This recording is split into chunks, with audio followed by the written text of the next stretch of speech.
mendekati salah satu organisasi keagamaan ini Pak, Khilafatul Muslimin itu gimana sih Pak, pemerintah daerah?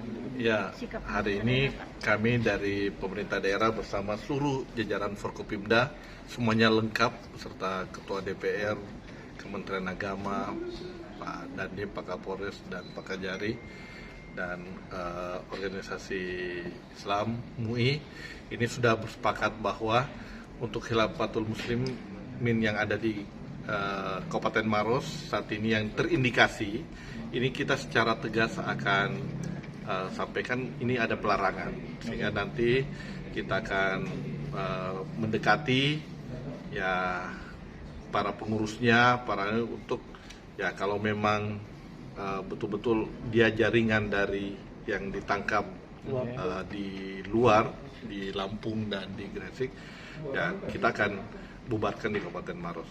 Dan sampai saat ini kita tidak pernah mengeluarkan surat izin, baik perizinan secara lembaga dan untuk Khilafatul Muslimin.